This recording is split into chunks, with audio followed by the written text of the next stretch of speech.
Isang masaya at napakagandang gabi sa inyong lahat dyan sa inyong programa Papa Dudut. At ganoon din sa inyong mga libu-libong tagapakinig. Anyway, I'm Jordan Ras Gomez pero sa pagkakataong ito ay tawagin niyo na lamang po ako bilang Jordy. 31 years old na ako sa ngayon at nakabase sa Vancouver, Canada. Pero madalas ay bumibisita ng Pilipinas dahil naririto ang karamihan sa mga mahal ko sa buhay. By the way, I'm gay pero ako yung tipo ng beking kilos lalaki at lalaking lalaki kung manamit. Isa rin po akong popular member ng Mixology Forums, ang baluarte ng Pinoy Beauty Pageant Fanatics. Anyway, nalaman ko ang tungkol sa inyo at sa Papa Dudut story sa mga kaibigan ko sa Mixology dahil maski sila ay certified addict sa inyong programa. Kaya tuloy ay nahawa na rin ako. At kahit nasa Canada ako ay madalas ako makinig ng inyong programa sa pamamagitan ng inyong online streaming. Siya nga pala Papa Dudut, sana ay maitampok ninyo ang kwento ko sa Papa Dudut Stories. Kahit na isa itong kwentong Becky. Pero alam ko naman nakapupulutan po ito ng aral kaya nag-decide akong i-share ang aking love story. Papa Dudut, noong nag-decide ako manirahan sa Canada ay marami akong nakilalang mga lalaki at naging pag-ibig. Pero sa kanilang lahat ay si Jerry ang nangibabaw. Nagkakilala kami sa trabaho noon ni Jerry, isang Pinoy pero Canadian citizen. Papa Dudut, agad akong humanga kay Jerry dahil bukod sa gwapo siya, matangkad at maputi ay mabait din siya at gentleman. Pero ang hindi ko alam noon ay isa siyang bisexual at lihim siyang nagkagusto sa akin. Sa kabilang banda ay sinabi rin sa akin ni Jerry ang katotohanan. And the next thing I knew ay naging kaming dalawa nga, Papa Dudut. After 2 years of man-to-man relationship ay nag-decide na kaming magpakasal dito sa Canada since legal naman ang same-sex marriage doon. Papa Dudut, naging masaya ako sa piling ni Jerry dahil gumagawa talaga siya ng paraan para maipakita at maiparamdam sa akin na espesyal ako sa buhay niya. Samantala, we decided to go back to the Philippines para ipagpatuloy ang aming relasyon. Pero Papa Dudut, sa pagbalik namin sa Pilipinas ay wala kaming kaalam-alam na isang trahedya pala ang naghihintay sa aming dalawa. Isang gabi ay nakatanggap ako ng tawag na na-involve sa isang aksidente ang aking asawa at agaw buhay ito. Dahil dito ay agad akong napasugod sa ospital kung saan dinala si Jerry. Doon ay naabutan ko si Celeste, ang pinsan ni Jerry at ang best friend ko. Hindi pwedeng mamatay si Jerry. Hindi po pwede, Celeste. Hindi ko yun kakayanin kapag nawala na sa akin ang asawa ko. Umahagulhol kong sabi sa aking kaibigan. Jordy, lakasan mo lang ang loob mo. Magtiwala tayo sa mga doktor. Magdasal tayo sa Diyos. Maging positive lang tayo. Ang wika sa akin ng aking kaibigan habang pinapakalma ako. Sa totoo lang ay parang nawawala na ako ng pag-asa. Nasabi ko yon dahil nakita ko ang kalunos-lunos na itsura ni Jerry sa ICU. Huwag kang magsalita ng ganyan, Jordy. Mabubuhay si Jerry. Pampalakas ng loob sa akin ni Celeste. O ay ng doktor. Nakita kong lumapit sa amin ang doktor mula sa operating room at sa ekspresyon pa lamang na mukha nito ay alam ko nang hindi maganda ang kanyang ibab. Dok, kumusta na po si Jerry? Ano, ayos na po ba siya? Tanong ko sa doktor. I'm sorry sir pero malungkot na sabi sa akin ng doktor. Pero ginawa na po namin ang lahat para maisalba ang pasyente. Pero bumigay na rin po ang katawan niya kinalaunan. Matitindi po ang mga natamo niyang sugat sa ulo at katawan bukod sa nagkabali-bali rin po ang mga buto niya. Sir, pasensya na po talaga pero hanggang doon na lang po talaga ang mahal ninyo sa buhay. Nanlumo ako at hysterical na napaiyak dahil sa aking mga narinig. Hindi pwede to. Hindi pwedeng mamatay si Jerry. Buhay pa si Jerry, buhay pa siya. Pero kahit na anong gawin o sabihin ko ay hindi na noon mababago pa ang katotohanan na wala na sa akin si Jerry. Jordy, tama na. Niyakap ako ng kaibigan ko para pakalmahin. Celeste, buhay pa si Jerry. Buhay pa siya. Pagkatapos noon ay bumaling ako sa doktor at siya ang napagbuntungan ko ng pighati. Anong klase kayong doktor? Bakit hindi mo mailigtas si Jerry? Bakit? Ang sabi ko pa. Pero na-realize ko rin kinalauna na hindi kasalanan niyo ng mga doktor kaya namatay ang aking asawa. Alam kong nararamdaman ninyo, sir. Masakit po talaga mawala ng minamahal. Siya nga po pala. Pwede na po ninyong puntahan ng pasyente. Naroon na rin po sa loob yung ibang kamag-anak ng yumao. Sige po sir ma'am, mauna na po ako. Condolence. Ang sabi pa ng doktor sa amin bago siya umalis. Nagpatuloy naman ako sa paghagulhol para bang nawala na ng saysay noon ang buhay ko. At gusto ko nang mamatay, Papa Dudut. Nakikiramay ako sa iyo, Jordy. Pagkatapos ay inaya ako ni Celeste na hintay na lamang namin sa morgue ang bangkay ni Jerry. Celeste, hindi ko kaya. Hindi ko kayang makita si Jerry sa ganong kalagayan. Ang wika ko habang bagsak na bagsak ang kalooban. Jordy, ano ba? Magpakatatag ka. Huwag kang sumuko. Pagsubok lang yan sa'yo. Ang sabi ni Celeste. Pagkatapos ay hinawakan niya ang aking kamay at sabay kaming tumungo sa morgue sa ospital para doon hintayin ang labi ng aking asawa. Papadudot ang best friend kong si Celeste ang naging kasama ko noon sa pag-iyak sa pagkamatay ni Jerry. Hindi ko talaga ma-imagine noon na sa isang iglap ay nawala ang taong pinakamamahal ko. Samantala ay nagpatuloy ako sa pag-iyak at pangungulila.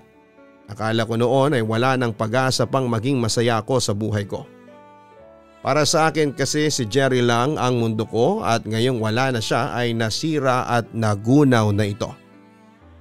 Pero Papadudot, mabait ang Diyos dahil kahit na beki ako ay hindi niya ako pinabayaan at sa halip ay ibinigay niya sa akin ng isang tao na nakatakdang magbigay ulit ng buhay sa nagunaw kong mundo. Samantala dahil organ donor card holder si Jerry ay isa sa mga dinonate niya ay ang kanyang cornea sa isang taong nangangailangan nito para makakita. Hindi ko pa alam noon kung sino ang maswerteng nabiyayaan pero aaminin kong nakaramdam ako ng kaunting tuwa dahil kahit sa huling sandali ay nakagawa pa rin ng kabutihan ng aking asawa. Dok, kumusta na ang cornea donation ni Jerry? Tagumpay ba? Tanong ko sa doktor na in charge sa operation. Gusto ko rin noong makilala ang naka-receive ng cornea ni Jerry. Sir, magandang balita, tagumpay ang operation na isinagawa sa pasyente. Actually, kahapon pa namin natanggal ang benda niya sa mata niya at nakakakita na siya. Masayang balita sa akin ng doktor. Talaga? Sino ba yung recipient ng cornea ni Jerry? Tanong ko pa sa doktor. Bale yung recipient ay pinsan mismo ng donor, si Mr. Arnold. Sagot naman ito. Bagamat pinsan siya ng aking asawa ay hindi ko po siya kilala. Siguro'y dahil sa hindi naman masyadong close si Jerry sa mga kamag-anak niya. Pwede ba siyang makita at makilala? Tumango siya. Naku, tamang-tama, papunta na ako ngayon doon sa kwarto niya para i-check up si Mr. Ferguson. Sumabay na kayo sa akin, sir. Pagkatapos noon ay pinuntahan namin ang hospital room kung saan ay naroon ang recipient ng cornea ng aking asawa. Pagbukas ng pinto ay agad na sumalubong sa amin ang isang matandang babae na palagay ko ay kamag-anak din ng pasyente. Agad naman nila kaming binate lalo na ang isang lalaking pinagpalagay kong si Arnold. Siya nga pala, bumisita ako dito para alamin ang kalagayan ng pasyente. So Mr. Ferguson, kumusta na kayo? Tanong ng doktor sa lalaki na cornea receiver. Okay na ako, Doc, although nag-a-adjust pa rin ako hanggang sa ngayon. Masaya nitong wika sa kanya. By the way, Mr. Ferguson, narito si Mr. Jordy Gomez, legal partner ng pinsan ninyo. Agad naman akong bumati kay Arnold. Good morning. Ngumiti naman sa akin ang lalaki. Ngayon lang tayo nagkita ng personal pero nakita rin naman kita sa mga pictures kaya kilala na kita. Ang sabi niya sa akin. Anyway, kumusta na ang Canada? Tanong pa niya sa akin. Mabuti naman ang Canada. Actually nagpaplano na akong bumalik doon kaso nabalitaan ko ang tungkol sa cornea donation kung saan si Jerry yung donor kaya heto nakibalita ako ang kwento ko sa kanya. Masaya ako at nakita na kita. Alam mo ba marami akong nabalitaan tungkol sa iyo, ang sabi pa niya sa akin. Pagkatapos noon ay sinagawa kay Arnold ang check-up sa kanyang mga mata. Mabuti na lamang at maayos na raw yon at may focus na. Natuwa naman ako sa aking narinig mula sa doktor. Good. So okay na talaga ang paningin mo. Congratulations, Mr. Ferguson, ang bati pa sa kanya ng doktor. Naku, maraming salamat po sa inyo, Doc, ang sabi ni Arnold na nabigyan ng bagong pag-asa sa buhay. Huwag ka lang sa akin magpasalamat kundi sa pinsan mo. Kung hindi dahil sa kanya hindi ka makakakita, ang sabi pa ng doktor sa kanya. Nang marinig ko yon ay sobrang proud naman ako kay Jerry dahil kahit na wala na siya ay nag-iwan pa rin siya ng saya at pag-asa sa mundo. Samantala lumipas pa ang ilang araw at nakalabas na rin si Arnold sa ospital. At yun nga, naging close friends naman kami after 2 weeks. Marami siyang ikinuwento sa akin na ala-ala ng asawa ko. Sa lahat ng magpipinsan kami ang close sa isa't isa, ang kwento pa sa akin ni Arnold. Nasabi rin niya sa akin na ikaw yung kaisa-isa niyang kamag-anak na pabor sa ginawa niyang pagpapakasal sa Canada. Ang kwento ko naman. Tumango siya bago muling nagsalita. Oo, Jordy, ang sa akin naman kasi ayaw ko makialam sa buhay niya at saka personal choice niya yon. Sino ba naman ako para makialam, hindi ba? At saka sino rin ako para husgahan siya. Sa tingin ko naman mahal na mahal ka niya kaya sinusuportahan ko siya. Yun nga lang, aaminin ko sa iyo na nagtampo ko ng slide kasi hindi niyo ako ginawang ninong sa kasal ninyo. Handa naman ako magpunta ng Canada para dumalo sa kasal ninyo ang sabi pa ni Arnold sa akin. Naku, sorry ha Arnold. Nasabi naman sa akin ni Jerry na gusto kanyang gawing ninong kaso nung time na yon naikwento niya sa akin na napipressure na raw sa kasal mo ang asawa mo. Ang wika ko naman.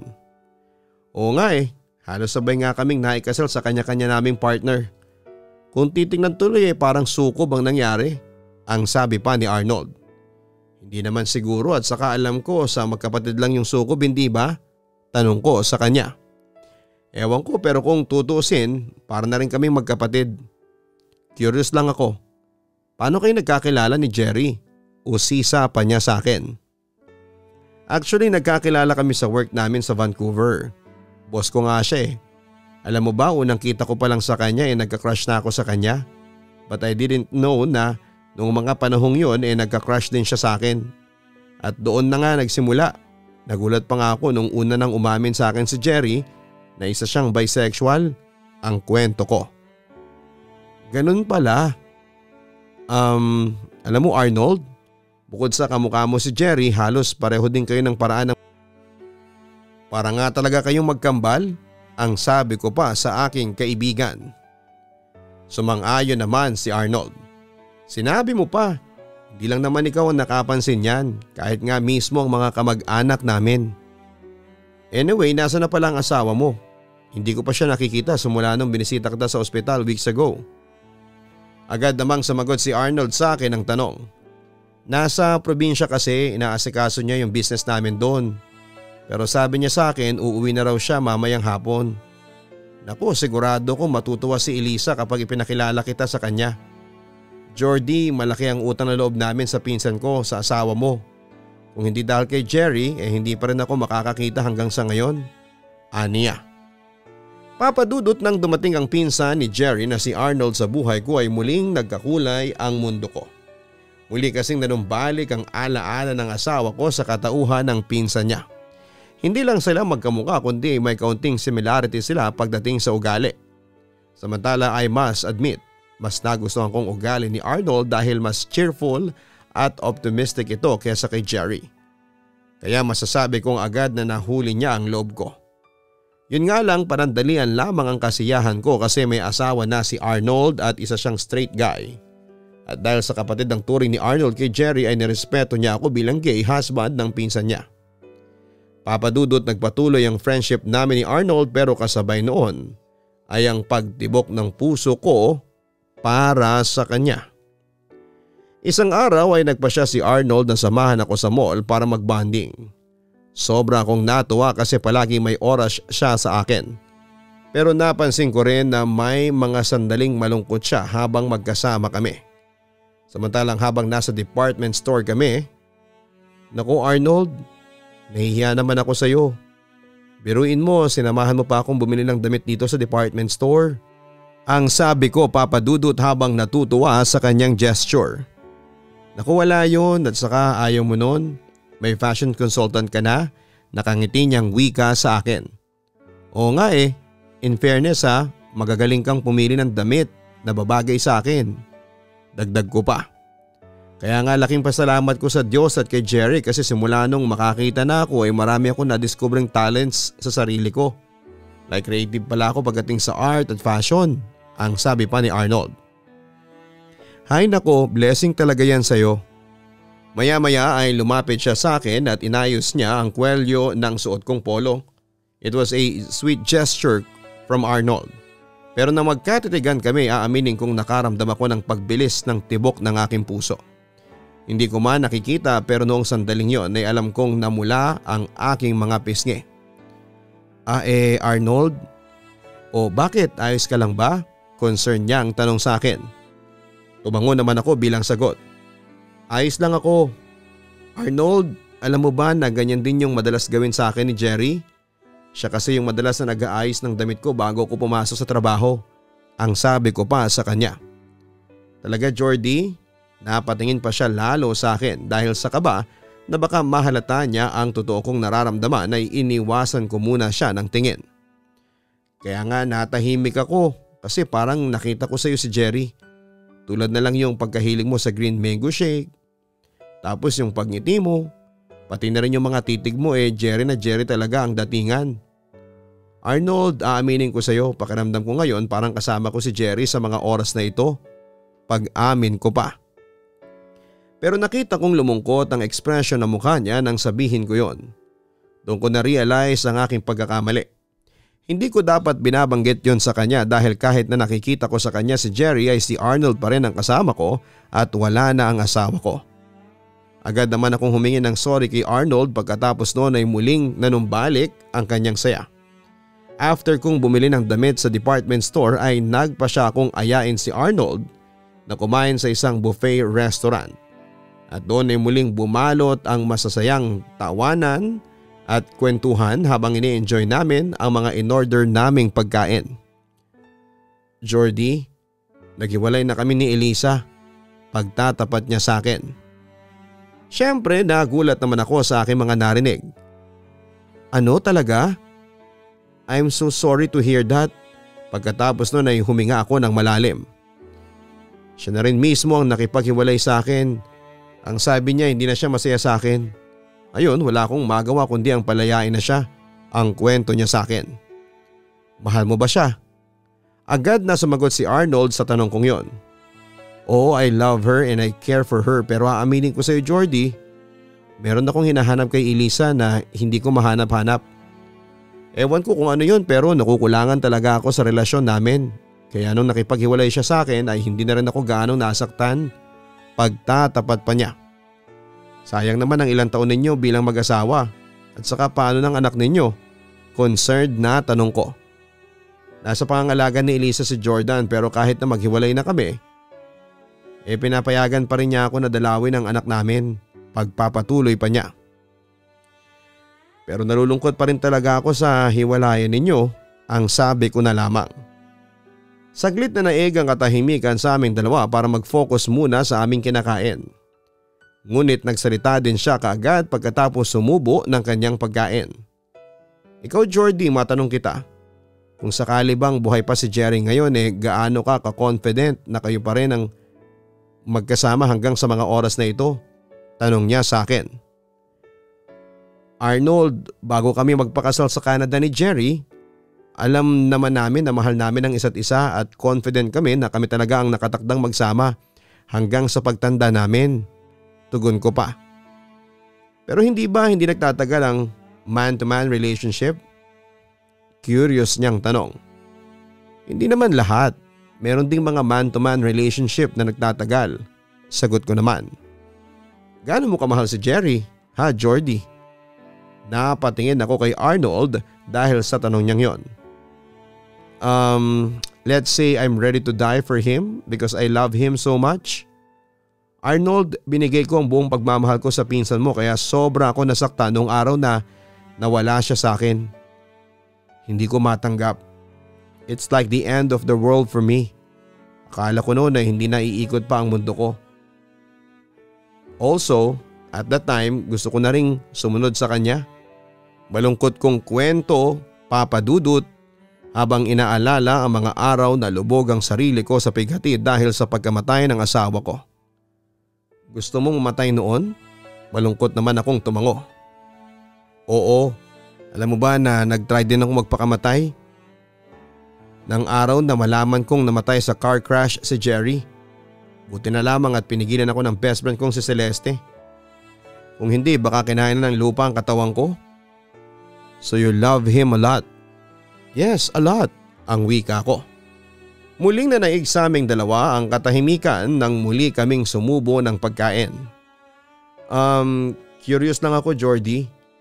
Pagkatapos mawala sa iyo ni Jerry hindi ka na ba naghanap ng panibagong pag-ibig?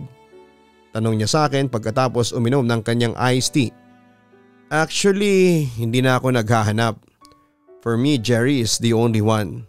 Pero kung pagbibigyan pa ako ng Diyos, bakit hindi? Besides, masarap din ang magmahal. I had to admit. Pero teka, bakit mo naman natanong yan? Natatawa kong wika. Napangiti si Arnold. Wala lang, mag-a-apply ka ba? Just kidding, ang biro ko naman sa kanya. Pagkatapos nun ay nagtawanan lamang kaming pareho. Papadudot at that point ay nahulog na talaga ang loob ko kay Arnold. Siguro'y dahil sa nakikita ko si Jerry sa kanya kaya ganon ang nangyari. Pero I admit na may pagkakataon noon na naguguluhan din ako sa mga nararamdaman ko para kay Arnold. Mahal ko ba talaga siya? Tunay o baka naman kaya ko lang siya mahal kasi naaalala ko lang sa kanya si Jerry. Naging guilty rin kasi ako Papadudot. Ayaw ko namang maging unfair kay Arnold. Bukod doon ay concerned din ako sa kanya. Ayaw ko siyang magustuhan ng ibang tao dahil sa meron siyang karelasyong bakla. Papadudot, for me at the time, loving Arnold was a big mistake. Kaya mas minabuti ko na lamang na kontrolin ang mga nararamdaman ko para sa pinsan na gay husband ko. Papadudot, sinikap kong kontrolin ang mga nararamdaman ko para kay Arnold pero may mga pagkakataon talagang hindi ko mapigilan. Pakiramdam ko rin noon sa bawat segundong lumilipas ay mas minamahal ko siya.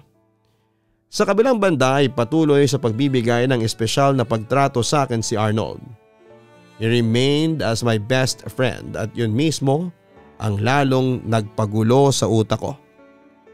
Teka Jordy, bakit mo ba ako inayang tumambay sa coffee shop na ito? Sa pagkakaalam ko when you say coffee depressed ka o hindi kaya confused. Pero teka, hulaan ko. Tungkol na naman ba sa lalaki ang pag-uusapan natin? Natawa ako sa sinabi niyo ni Celeste at kabisado na niya ako. You're right Celeste. Tungkol nga sa lalaki, sa pag-ibig. Pag-amin ko sa aking best friend. So after Jerry, who's next? Arnold? Nakangisi niyang tanong sa akin. Ang galing mo rin talagang manghula no bakla? Natatawa kong biro sa kanya. Sino pa bang lalaki ang kinakahumalingan mo? Siyempre, edi yung kamukha ng ex-husband mo. So what's with Arnold? Huminga muna ako ng malalim bago ipagtapat sa best friend ko ang katotohanan. Celeste, I'm in love with him. Tumawa lamang ito nang marinig ang sagot ko. That's surprising, sabi ko na nga ba May in love ka sa lalaking yon kasi para silang pinagbiyak na bunga ni Jerry. So what's your problem then?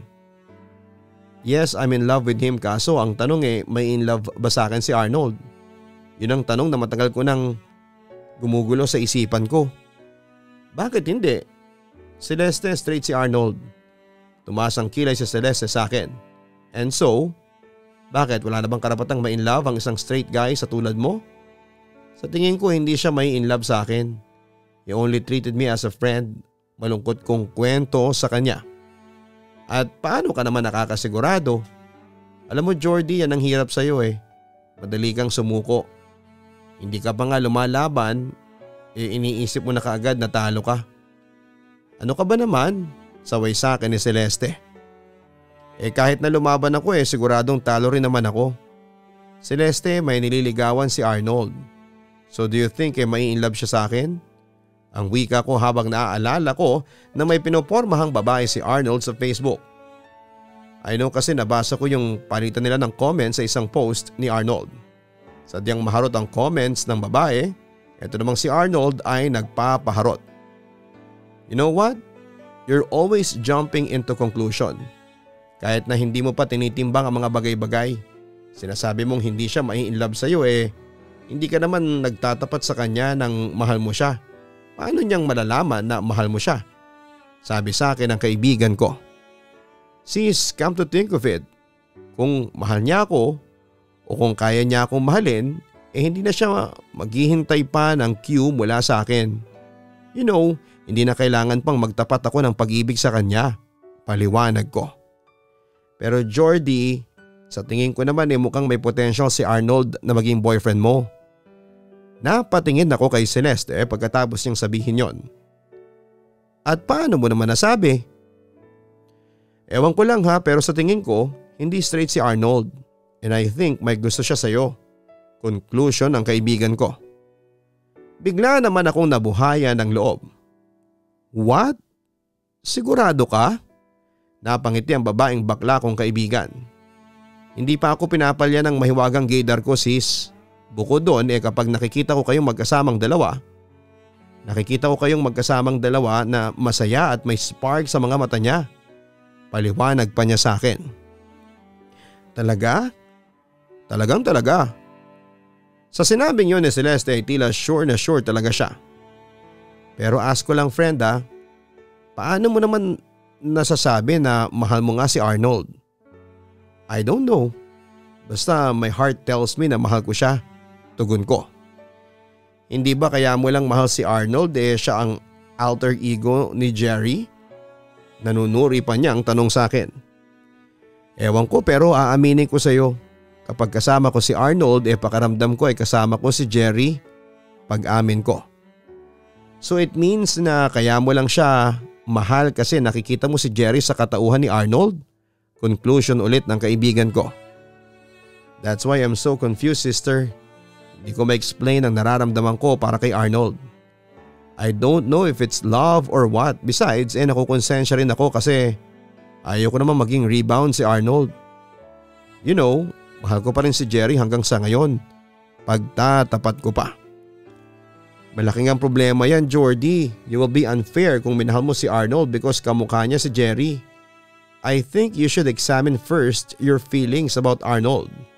Pag-isipan mo munang maigi kasi kung basta-basta ka lang sasabak sigurado kong may masasaktan kang tao. Payo sa akin ni Celeste. Huminga naman ako ng malalim bago muling nagpatuloy. Hay nako. Lord, tulungan niyo po ako please. I need answers. Ang sabi ko pa. Natawa naman ang babaeng bakla. Kaloka ka naman Jordy, nananahimik ang Diyos sa langit, iniistorbo mo. Ay nako, suluhin mo na lang yan ha. Ang sabi pa niya sa akin. Papadudot nagpatuloy ako sa pag-aalinlangan sa lihim na pagmamahal ko kay Arnold. First of all ay tama ba itong pagpapantasya ko sa kanya? Second, kaya bang magmahal ni Arnold ang isang Becky? Third ay napapatanong ako sa sarili ko kung mahal ko ba talaga si Arnold. As he is or mahal ko lamang siya dahil nakikita ko sa kanya si Jerry. Papadudot maraming katanungan ang gumugulo noon sa isipan ko hanggang sa dumating ang araw na nasagot ang karamihan sa mga katanungan ko. Jordy, thank you for being with me tonight. Alam mo ba, napasaya mo ko ngayong gabi. Sabi muna niya sa akin habang nagmamaneho ako para ihatid si Arnold sa kanyang bahay. Kagagaling lang namin sa gimmick ng gabing yon kasama ang ilang kong gay friends at natuwa nga ako kasi madaling naka-vibes ni Arnold ang mga kaibigan ko. Jordy, I have something to tell you. Panimula niya habang ako naman ay nakafocus pa rin sa pagmamaneho. So what is it? Tanong ko. I know I might sound strange but I have to tell you this. May nararamdaman akong espesyal para sa'yo. Pag-amin niya sa akin at medyo nahihiya pa nga siya ng sandaling yon. In other words, you like me? This time ay lumingon ako saglit sa kanya. No, hindi lang kasi pagkagusto ang nararamdaman ko para sa'yo. I think this is love. Pag-amin pa niya sa akin. Siyempre nagulat ako sa aking mga narinig. At paano ka naman nakakasiguro na mahal mo ko? Straight ka, hindi ba? Jordy, I'm bi. And with regards to your question, I'm sure na mahal kita. Sigurado ako sa mga nararamdaman ko para sa iyo. Pagtatapat pa niya sa akin. Pagkatapos ay nanaig ang katahimikan sa aming dalawa hanggang sa nakarating na kami sa aming destinasyon. Pero bago lumabas ng kotse si Arnold ay may pahabol ako sa kanya. I'm sorry Arnold pero hindi ko masusuklian ang pagmamahal mo. Malungkot kong sabi. Bakit Jordy? Hindi mo ba ako kayang mahalin? Tanong niya sa akin habang nasasaktan sa aking sinasabi. Ano bang kulang sa akin ha? Bakit hindi mo ko kayang mahalin tulad ni Jerry? Arnold, as much as possible ay ayaw ko maging unfair sa'yo. Mahal ko pa rin si Jerry hanggang sa ngayon at ayaw ko namang mahalin ka kasi nakikita ko sa'yo si Jerry. Ayaw ko na maging rebound ka lang. Arnold, mabait ka, gwapo, lahat ng mga positibong bagay ay nasa iyo na. But hindi ko kayang makita na masasaktan ka because naging unfair ako sa'yo. Siguro mamahalin din kita but not this time. Paliwanag ko. Hindi naman sa pagiging unfair yon. Alam ko naman na hindi ko mapapantayan si Jerry sa puso mo. But I'm ready to sacrifice anything just for you. Sige kung paghihintayin mo ko, maghihintay ako. Pero gusto kong malaman mo na totoo ang feelings ko para sa'yo. Paliwanag pa niya sa akin. I know. But sadly, hindi pa panahon para sa atin. Malungkot kong tugon sa kanya. Samantala huminga muna ng malalim si Arnold bago nagsalita. You know what Jordy, nasasaktan ako. Para mo na rin kasi akong nireject. Ang pagkakaiba nga lang ay binigyan mo pa ako ng pag-asa pero ewan ko ba? Nasasaktan pa rin ako. Pagkatapos noon ay nakita kong tumulo ang luha sa kanyang mga mata. Arnold, mas masasaktan ka kung tatanggapin kita ngayon sa buhay mo. I must admit na I like you but I'm not sure kung mahal ba kita. Naguguluhan pa rin kasi ako hanggang sa ngayon. Sorry talaga Arnold, sana maunawaan mo ko. Paliwanag ko. Hoping na maiintindihan ako noon ng lalaking nagmahal sa akin. Papadudot deep inside alam kong nasaktan doon si Arnold pero kailangan kong gawin yon dahil yon ang alam kong tama. Sinuri ko namang maigi ang mga nararamdaman ko at ayaw ko kasing magkamali sa gagawin kong desisyon. Papadudot tumagal ng mahigit 2 buwan bago ko tuluyang na-realize na loving Arnold is the right thing to do. Hanggang isang araw ay napansin kong tila tinutulungan na kami ng tadhana dahil aksidente kaming nagkita noon sa MRT. Kumusta ka na Jordy? Tanong niya sa akin. Heto okay naman, kahit na pagod sa trabaho pero heto maayos naman ako. Gwapo pa rin, natatawa kong wika. Samantala ay napansin naman niya nakakaunti lamang ang sakay ng MRT ng oras na yon. Siguro dahil sa weekend. Kahit na mukha ka pang pagod, still gwapo ka pa rin. Dagdag na puri pa niya sa akin. Binago ko naman ang usapan. Ikaw, kumusta ka na? Ayos din naman ako, yun nga lang, hindi ako nakakatulog sa kakaisip sa'yo. Pagtatapat pa niya. Napangiti lamang ako. Ang cheesy mo rin no, ang biro ko pa sa kanya. Totoo naman ang sinasabi ko. I can't sleep because of you. Ikaw naman kasi Jordan Gomez ayaw mo pa rin akong papasukin sa puso mo kaya heto para akong zombie ngayon. Hindi ako makatulog dahil sa'yo. Pabiro pa niyang wika sa akin. So ano? Nakapag-isip ka na ba? Tanong pa niya. Napangiti ako. Matagal na. So ano na? Na-excite niya ang tanong sa akin. I accept you. Tinatanggap ko na yung feelings mo for me. I just realized na mahal pala talaga kita hindi dahil sa Kamukha mo si Jerry pero talagang mahal kita. Malaki pa rin kasi ang pagkakaiba ninyo ng pinsan mo pero I can say na gusto ko ang lahat ng tungkol sa iyo, Arnold. Ikaw na ngayon ang nasa loob nito. Talaga, Jordy? Thanks. Alam kong hindi ko kayang pantayan si Jerry sa puso mo pero masaya pa rin ako at tinanggap mo pa rin ako. I love you, Jordy. Masayang wika ni Arnold. I love you din, Arnold. Wala munang kiss ha. Baka gumawa tayo ng skandalo dito. Hindi ito Canada na liberal ang mga tao. Alam mo naman ang ibang mga Pinoy conservative. Ang sabi ko pa sa kanya. I know. Jordy, this is the most memorable day of my life. Salamat at dumating ka sa buhay ko. Ang wika pa niya. Pagkatapos ay mag-holding hands kaming lumabas ng MRT pagdating namin sa aming destinasyon. Papadudot aminin kung hindi naging madali para sa amin ni Arnold ang pagkakaroon namin ng relasyon.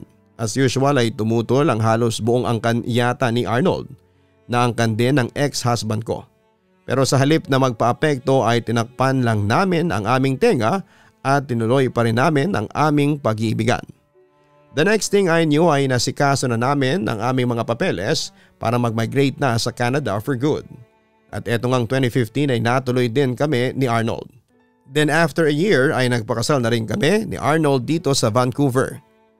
Papadudot sa ngayon ay masayang magkasama na kami ni Arnold dito sa Canada at palagi kaming sabay na umuuwi sa Pilipinas para bumisita sa mga kamag-anak at kapamilya naming naririto.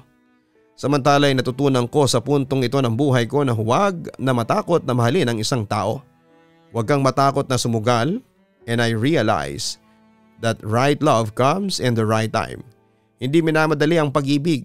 Matuto kang kontrolin ang pag-ibig kung alam mong hindi pa oras para ilabas ang totoo mong nararamdaman. At kung kumbinsido ka sa mga nararamdaman mo, then that is the right time to enter in a relationship. Papadudot, hanggang dito na lamang ang kwentuhan natin. I look forward to you soon. Sana rin po ay mabigyan mo ng buhay ang sulat ko. Thank you in advance. God bless sa iyo, Papa Dudut. More power. At isang magandang gabi sa inyong lahat. Lubos na nagpapasalamat, Jordy. Walang permanente sa mundo. Bawat pag-ikot nito ay may nasasaktan. May naiiwan, may bumabalik at may muling nagmamahal. Huwag nating pigilan ang ating sarili na magmahal ulit lalo na kung matagal nang lumisan ang iyong taong mahal. Basta kung ano ang sa tingin mong magpapabalik ng iyong kasiyahan ay gawin mo. Kung sinasabi ng puso't isipan mo na magmahal muli ay gawin mo. Malay natin ay makatagpo tayo ng taong katulad o mas higit pa sa taong nawala sa atin. Tulad na lamang ni Jordy na maswerte dahil muli siyang nakatagpo ng lalaking magmamahal sa kanya. Tulad ng pagmamahal na naranasan niya noon sa kanyang asawang si Jerry. Kaya para sa inyong dalawa, Jordy at Arnold, congratulations and good luck. Magpatuloy pa ang pagdating ng blessing sana sa inyong dalawa. Hanggang sa muli, ako po ang inyong si Papa Dudut. Huwag kalimutan na mag-like, share and subscribe. Maraming salamat sa inyo mga ka-online. Ang buhay ay mahiwaga, laging may lungkot at saya. Sa Papa Dudut Stories, laging may karamay ka.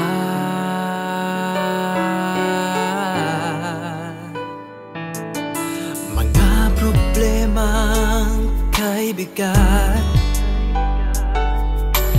dito ay pakikinggan ka. Sa Papa Dudut Stories, kami ay iyong kasama. Dito sa Papa Dudut Stories, ikaw ay hindi nag-iisa.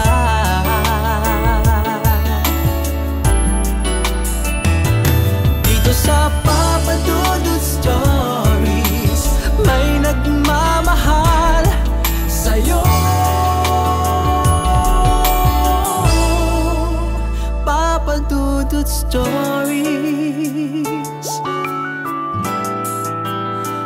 Papa Dudut Stories.